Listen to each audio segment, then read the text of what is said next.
anytime I have gotten to know and talk directly with people who are homeless. So this is the very beginning of our Sanctum Challenge, and we're given a couple tables of clothes to pick through and give our regular clothes away, and then get our challenge. I'm still trying to process all the things that we need to do today in terms of getting food, ID, getting tested for HIV, attending a peer support group, income assistance, housing. I don't know how we're actually going to pull it all off.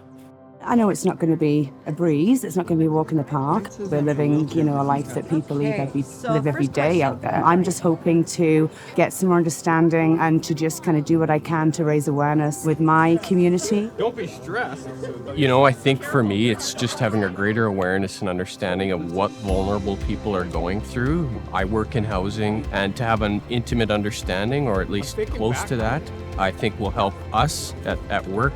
Crafting policies, solutions, recommendations to government, and just help my understanding of what 500 to 600 people go through each and every day here in Saskatoon.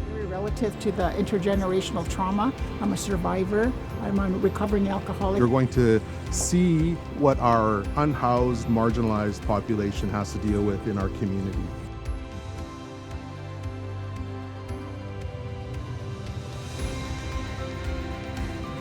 I have to mobilize with a wheelchair, which I didn't expect, but is going to take on a whole new facet of challenges and difficulties. Will I be able to sleep? Am I going to be wet? Am I going to be cold? And it's amazing that some people deal with that chronic stress every day, and it's no surprise that people with homelessness are more likely to develop chronic illness. Like, can you imagine if instead of wondering what you're going to eat, you're wondering if you're even going to live through the day? I feel like I have a responsibility to understand this better. I mean, it's only been an hour, and I already know I have been severely underestimating the challenges of everyday life. I'm going to have to pause and reflect on that for a while.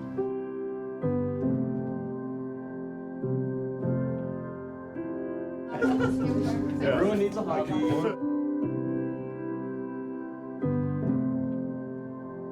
We're currently at Oars, just completed our naloxone training, and we learned how to reverse an opioid overdose. And my profile is a 38-year-old woman who is HIV positive, who is suffering with addictions from fentanyl, and I'm currently pregnant as well. And so it's been a while since I've been last pregnant, and the back's already getting a little sore. Yes, they're grading it. You just have to edit out parts where I cry, if that happens. I'm Marv Friesen. I'm the MLA for Saskatoon-Riversdale, which is where we are right now. When I was asked to do this, it was just absolutely, I'm in. I didn't really know what it involved, but actually quite excited to do it because it'll be good to see it from a different lens. We came in to get tested for HIV. I've never done this. Doing this for the first time, never been to this particular clinic. The staff have been out of this world, very accommodating and welcoming. Does my partner here have to wait while I do all that? And so it was a rapid HIV test, which I didn't realize you could get. So it's similar to a COVID test. You can kind of get it done and then you see the results right in front of you. Got a negative test, but for a split second, you're thinking, oh, there is that possibility, right? Like what's the results unfolding in front of you. I can only imagine the pressure and the anxiety for individuals who maybe do this often. We were getting some instructions on naloxone and naloxone kits, and we got some kits out and they gave us freezies at the end. And then we went out, it was actually Marv's idea to go outside and see if we could give away these freezies. And so first people I found in the back alley were really excited about these freezies, and we got to talking about how they were running this organization, which was affiliated with the food bank, to hand out lunch kits, basically. But then in the process, we got a tour of Straight Up, which is just an amazing organization helping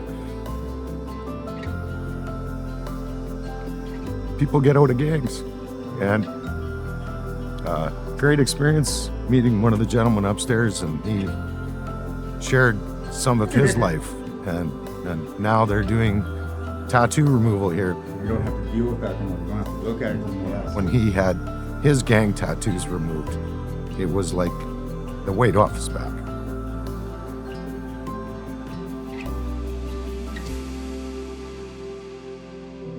So here at the Saskatoon Food Bank and Learning Center right now, we had seen just shy of 24,000 individuals, which is 10% of Saskatoon's population.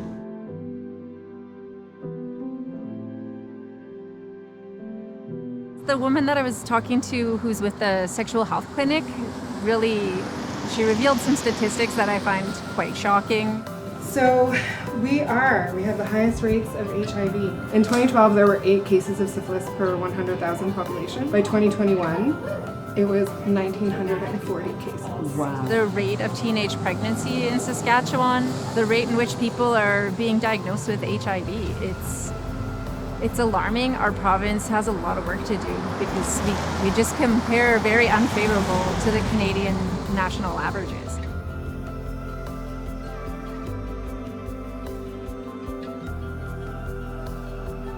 Just wait, is there anything in my teeth? We actively found a place to sit on 20th, just outside of St. Paul's right now. But I can count on one hand how many places to sit there are along 20th Street. Otherwise, you're sitting on curbs because you don't want to sit on the steps of a business or in an alcove for fear of judgment, and even staying off of the main drag so that you don't have to see yourself in the store windows has been really interesting for Fatima and I. So just kind of experiencing what that's like, but odd that there are no benches along 20th.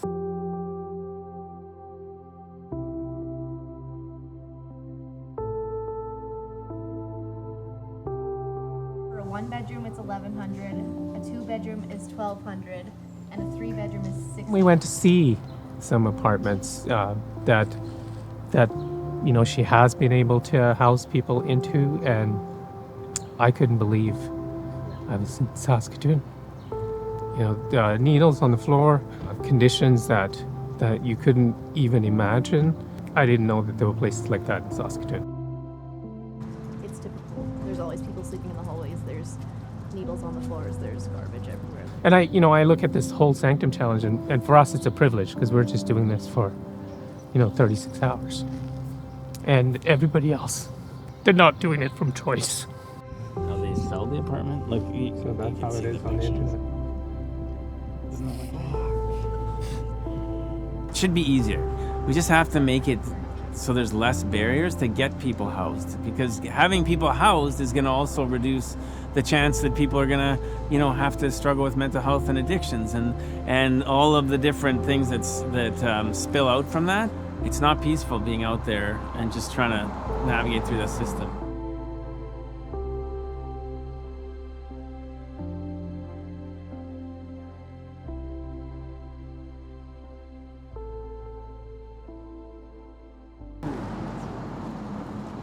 Well, we debated even going. Look at that.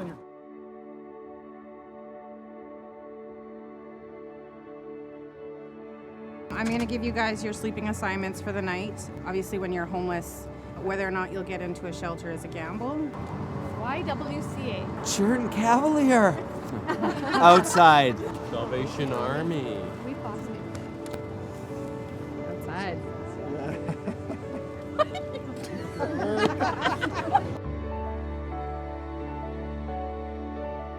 Which one up here? Put them here. Okay. You good? Yeah.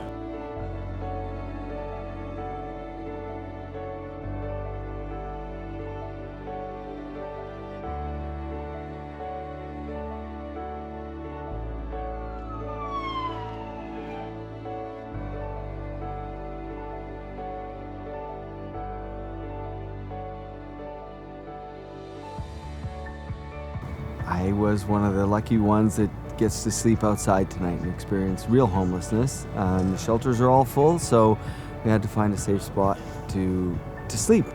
What has surprised me on this journey is the people we've been meeting have been very kind with providing tips and how to set us up well for tonight. And so we were told that we should look for cardboard. I had assumed that plastic bags would have been enough, but so we found that this evening. The challenge was traveling with very large pieces of cardboard. We put together some beds out of old television boxes and some old hotel mattress boxes and hauled them over here. It was not a whole lot of fun. That's probably a mile and a half from where we were to here, but we stacked him on the wheelchair on Ben, and I carried the rest of them, and we made it, so we got set up in our little encampment.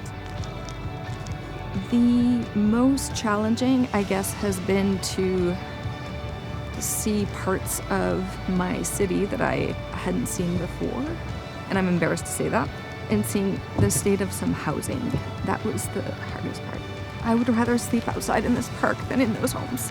We'll do what we can, pull the things over our heads, and try to sleep the best we can. It's nice there's 5 of us, so if you're up, there's somebody to talk to.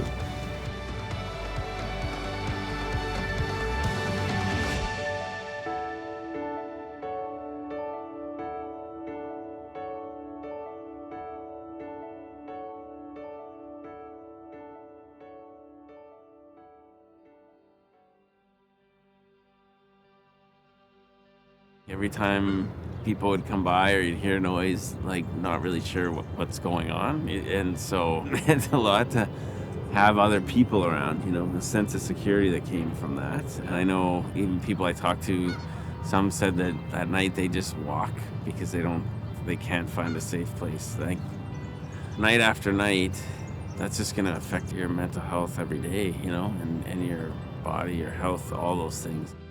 I got a glimpse of myself in the mirror in the bathroom at the Friendship Inn, and it's just funny how in 24 hours, the lack of access to a shower or makeup or some decent sleep, I feel like I've aged 10 years.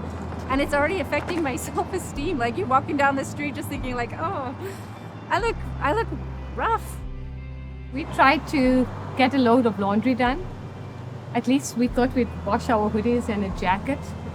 And we took the bus from downtown. Unfortunately, we didn't have enough money to do a load of laundry. Like I don't have the energy and the motivation to kind of go through all of those hoops that have just taken so long already. Honestly, I thought we did so much yesterday that what could there possibly be left? Which just shows how much I don't know. And then we come to this fantastic place at Second Step, which, you know, we didn't go on the trip yesterday to go see some of the apartments available for rent, but after watching the videos that David Dubay and Chris shared, like, it just looked disgusting. So coming here and seeing, you know, what they've done with this building and the opportunities that the young women have coming out of Sanctum 1.5 to get this support is amazing. And the team here are just phenomenal. Like, they care so much. The level of empathy is off the charts. It's,